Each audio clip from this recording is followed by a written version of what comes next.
Jung discovered something that made his blood run cold. There's a type of person walking among us who looks broken on the surface, quiet, withdrawn, damaged by their past, but underneath that exterior, something dangerous is forming, something most people will never understand. Jung studied what happens when empaths experience severe trauma and withdraw completely from society. And he found that only a small percentage of people who enter this psychological state survive the transformation intact. The rest, they either shatter completely under the weight of what they've seen, or they get stuck in a twilight zone between two worlds, too aware to fit back into normal society, too wounded to fully stand alone, trapped in a psychological no man's land that slowly destroys them from the inside out. Jung spent decades studying this pattern, patient after patient, case after case. And what he discovered changed everything he thought he knew about trauma, isolation, and human transformation. He realized he wasn't documenting mental illness. He was witnessing a process he called individuation under extreme duress, the kind that either kills you or makes you untouchable.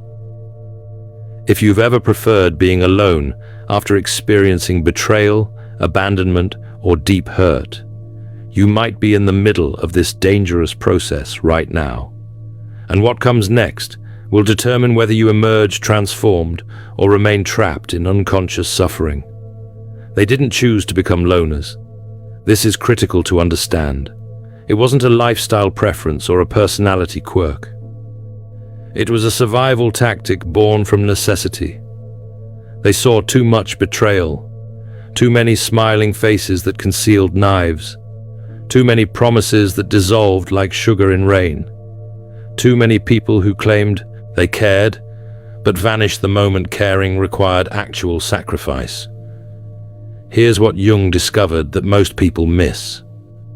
These individuals were likely highly sensitive before they became isolated. They were the emotional shock absorbers for their families, their friend groups, their workplaces. Everyone dumped their pain into these people like they were psychological landfills, and they accepted it because they thought that's what love meant. That's what being good meant. That's what being valuable meant. They became experts at reading rooms before entering them. They learned to detect emotional landmines in conversations.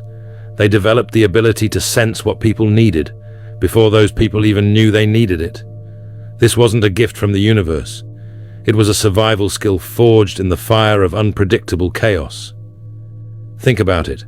When your safety depends on correctly predicting your parents' mood, your brain rewires itself for threat detection. When your peace relies on managing everyone else's emotions, you become a human emotional radar. When your value is determined by how useful you are, you become indispensable by necessity, until they snapped. But before we get to that moment, you need to understand what led up to it.